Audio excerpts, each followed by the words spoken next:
이하 후반 49분경에는 손흥민 선수의 얼굴을 가격하는 몸싸움이었는데도 파울을 불지 않는 등 지나치게 관대한 주심으로 인해 화가 나기도 했는데요. 요새 프리미어리그 주심들이 왜 이러는지 모르겠네요.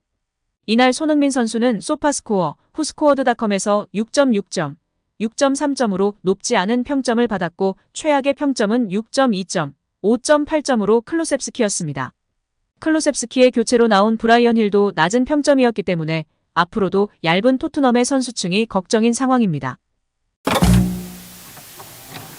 토트넘 호스퍼는 11일 영국 울버햄튼의 몰리뉴 스타디움에서 울버햄튼 원더러스를 상대로 프리미어리그 12라운드 맞대결을 펼쳤는데요.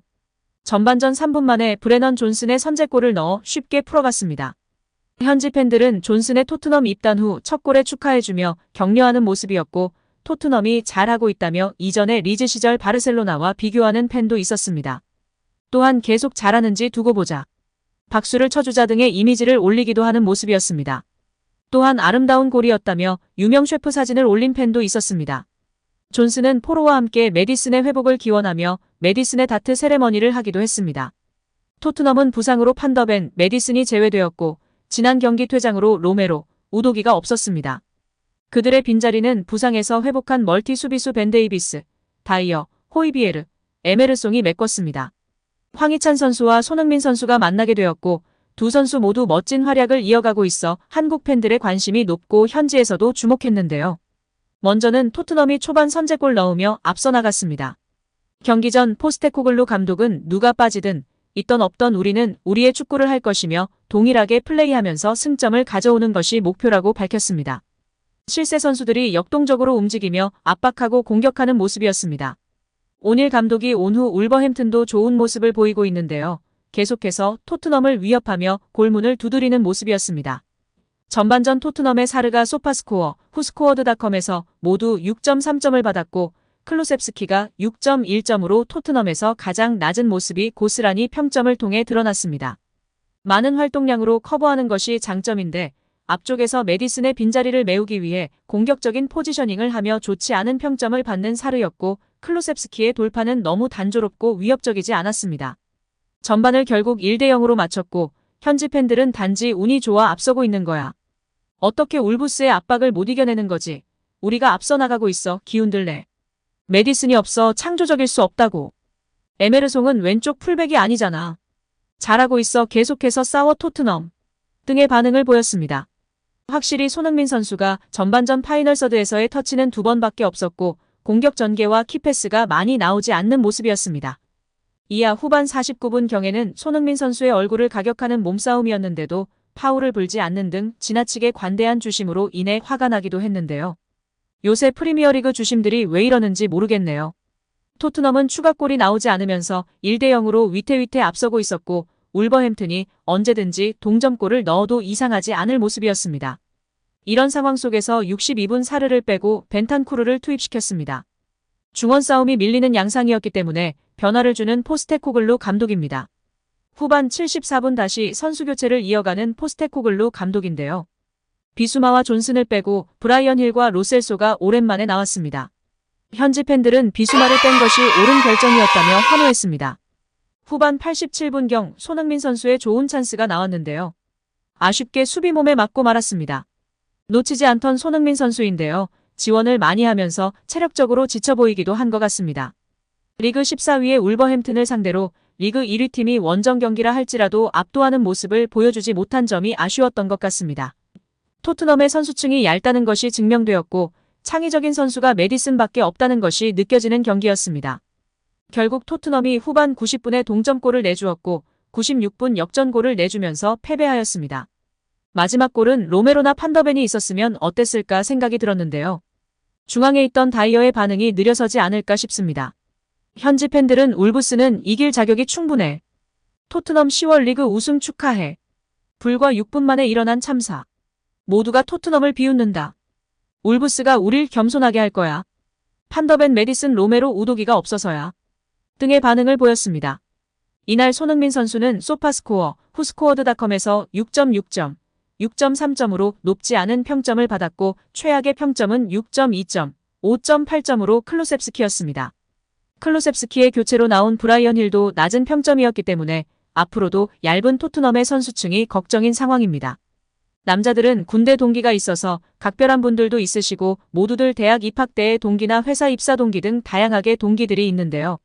최근 영국에서 손흥민 선수와 입단 동기였던 선수가 인터뷰 도중 손흥민에 대해 언급하면서 화제가 되고 있습니다. 입단 동기였던 비머 선수인데요. 입단 동기로 무척이나 친밀해지면서 찐친, 절친이 되었다고 하는데요. 절친 입단 동기가 말하는 손흥민. 어떠한 이야기를 나눴는지 함께 자세히 알아보도록 하겠습니다. 손흥민과 함께 토트넘에 입단했던 케빈 비머가 둘의 브로맨스를 언급해 관심을 모으고 있는데요.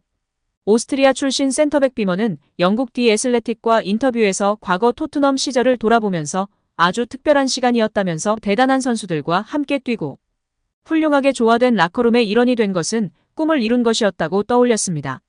당시 손흥민은 레버쿠젠에서 2,200만 파운드 약 362억 원의 토트넘 유니폼을 입었는데요.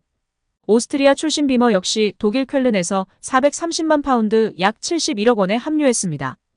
둘은 비머가 2017년 스토크시티로 떠날 때까지 2년 동안 동거동락했는데요. 비머는 여름휴가 때 손흥민과 함께 한국을 찾을 정도로 친숙했습니다. 둘은 6년이 지난 지금도 연락을 하고 지낼 정도로 친하다고 하는데요. 아무래도 입단 동기다 보니 서로 독일에 있다가 낯선 잉글랜드 축구에 같이 입단한 것만으로도 서로 의지하고 서로의 인격에 반해 친해지지 않았나 싶습니다. 토트넘 주장이 된 손흥민은 비머를 가장 친한 친구라고 부르며 지금 여기 있는 모두가 나의 가장 친한 친구지만 케빈만큼은 아니다라고 말하기도 했습니다. 계약 당시 22세였던 비머는 손흥민은 당시 독일어를 구사하는 선수가 올 것이라는 말을 들은 지 몇 주 후 팀에 입단했다면서 그의 독일어 실력에 정말 놀랐다. 레버쿠젠과 함부르크에서 뛰었던 것은 알고 있었지만 정말 좋았다고 손흥민의 첫인상을 기억했습니다. 이어 비머는 나와 같은 언어를 조금이라도 할 수 있어서 정말 좋았다. 그는 여러분들이 보는 것과 똑같이 아주 친절했다. 항상 유쾌하고 긍정적이었다면서 그는 팀에 아주 좋은 분위기를 가져왔다. 우린 첫날부터 아주 좋은 관계를 맺었다고 덧붙였는데요. 또 그는 같은 언어를 구사할 수 있는 사람이 있다는 것은 손흥민에게도 좋았다. 처음 손흥민의 영어 실력도 최고가 아니었기 때문에 많은 일을 함께 했다면서 훈련할 때나 훈련 후 저녁을 먹으러 가거나 도시를 돌아다니기도 했다고 서로 의지가 됐다고 설명했습니다. 비머는 내가 토트넘을 떠난 후 그의 실력은 매 시즌 향상됐지만 그의 마음가짐은 변하지 않았다. 항상 같은 사람으로 남아 있었다. 그래서 여전히 연락을 주고받고 있다면서 그의 수준에서 지금의 모습을 갖는 것은 독특하다. 그는 정말 최고 중 한 명이라고 인정했습니다. 비머는 손흥민의 집에 가면 그의 어머니가 항상 요리를 해주셨다면서 정말 좋았다. 그의 부모님도 매우 겸손하고 정말 친절했다. 그의 문화를 조금 더 알 수 있어서 좋았다고 밝혔습니다. 이어 그의 아버지는 항상 손흥민에게 매우 엄격했지만 그가 훌륭한 선수가 되기를 바랐다. 아버지는 매우 프로페셔널했고 손흥민과 그의 커리어에 큰 영향을 미쳤다고 강조했습니다. 비머는 손흥민과 함께 한국을 돌아다닌 일화를 떠올리기도 했는데요. 그는 내가 손흥민에게 넌 한국에서 가장 유명한 사람이야 라고 말하면 그는 아냐. 그렇게 특별하지 않아 라고 말하더라라고 손흥민의 겸손함에 놀라워했습니다. 또 그는 정말 미친 경험이었다. 상상도 못할 일이었다면서 손흥민이 항상 마스크를 쓰고 있어서 눈만 볼 수 있었고 레스토랑에 특별한 방에 있었는데도 사람들은 손흥민을 알아보고 열광했다.